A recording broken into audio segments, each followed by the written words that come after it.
আমি সঠিক রাস্তায় চলছি কেন বললেন এই কথা বিরোধী দলনেতা? শুনুন তার মুখে। তার নিজে মুখ করা জায়গায় সাংবিধানিক বডি সেন্ট্রাল এজেন্সির বিরুদ্ধে বলেছেন, সেন্ট্রাল গভর্নমেন্টের বিরুদ্ধে বলেছেন। আমি ওনাকে এগুলো দিয়েছি। এর আগে আমি ওম পিল্লাজিকে এবং জগদীপ ধনখড়কে পাঠিয়েছি। উনি আমাকে অ্যাসিওর করেছেন যে আমাদের মাঝে মাঝে স্পিকার কনফারেন্স হয়। আমি আমার কলিগ স্পিকারদেরকে বলবো এবং আমি লোকসভার স্পিকারকেও, আপনিও পাঠিয়েছেন, আমিও বলবো এই বিষয়গুলো দেশের অন্যান্য রাজ্যের জানা উচিত। আমাদের বিধানসভার অধ্যক্ষ বিমান ব্যানার্জির কীর্তিকলাপ, অসাংবিধানিক কাজ এবং রাজনৈতিকভাবে তিনি যেভাবে তার পদকে কালিমালিপ্ত করছেন এবং পশ্চিমবঙ্গ বিধানসভায় যারা যারা অধ্যক্ষ উপাধ্যক্ষ হয়েছেন অত্যন্ত রেসপেক্টেড ব্যক্তি। এমনকি আমি হাসিম আব্দুল হালিমের সময় মেম্বার ছিলাম 6, অত্যন্ত উঁচু মাপের লোক।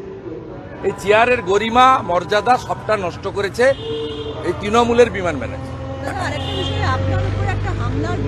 আমি কোনো কমেন্ট আমি কিছু কমেন্ট করবো। আমি সিপিএম এর দ্বারা আক্রান্ত হয়েছি, তৃণমূলের দ্বারা আক্রান্ত হয়েছি, জঙ্গিরাও আক্রমণ করতে চাইছে। আমি সঠিক রাস্তায় আছি, এটা প্রমাণ। আমি বলতে পারবো না আমি সঠিক রাস্তায় আছি, আমি প্রমাণিত। আমি বাংলাদেশের পীড়িত আক্রান্ত হিন্দুদের পাশে আছি। বাংলাদেশের অবৈধ কেয়ারটেকার সরকারের বিরোধিতা করেছি।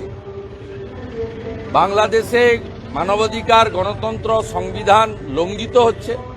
বাংলাদেশে হিন্দু এবং জনজাতিরা, বুদ্ধিস্টরা, এমনকি খ্রিস্টানরা আক্রান্ত হচ্ছে, মন্দির ভাঙা হচ্ছে। সেক্ষেত্রে আমি আমার ঠিক রাস্তায় আছি বলেই ওদের জ্বালা এবং যন্ত্রণা হচ্ছে। আমি মনে করি এ ডর মুঝে আচ্ছা লাগ রা হ্যায়। কেন আবেদন জানাবো খান? আমাকে তো কেন্দ্র দিয়ে রেখেছে, কেন্দ্র দিয়ে রেখেছে, আমি কেন জানাবো না? আই এম নট ওরি। আমি কোনোদিন এই জিনিস চাই না। আমার সঙ্গে তো রাজ্য সরকারের কোনো সিকিউরিটি থাকে না, দেয়ও না। আমাদের পার্সোনাল সিকিউরিটি যেহেতু কেন্দ্রীয় সরকারের বিধানসভার গেটের বাইরে থাকতে হয়।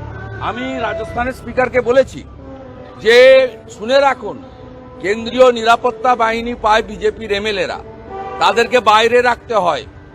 আমরা যদি অ্যাসেম্বলির ভিতরে, আমরা তো আক্রান্ত হয়েছি। তপন চ্যাটার্জি এর আগে শারীরিক আক্রমণ করতে এসেছেন, সেদিনকেও গেটের সামনে একজন আক্রমণ করতে গেছে ভিতরে। আমরা তো একা যাই। আর তৃণমূলের এমএলএদের সঙ্গে যেহেতু কলকাতা পুলিশ, রাজ্য পুলিশ থাকে, তাদেরকে অ্যালাউ করা হয়।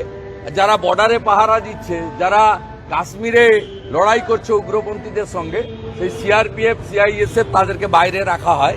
এর থেকে বড় লজ্জার কিছু আছে নি? যে উগ্রপন্থীরা এসেছেন তারা দক্ষিণ চব্বিশ পরগনায় মৎস্যজীবী বা নৌবাহিনী, মানে এটা কমফোর্ট জোন।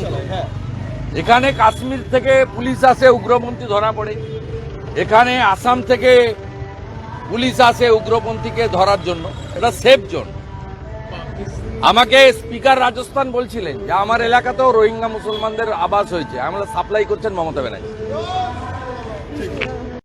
আমাদের ভিডিও ভালো লাগলে লাইক ও শেয়ার করুন, কমেন্ট সেকশনে গিয়ে জানান আপনাদের মতামত।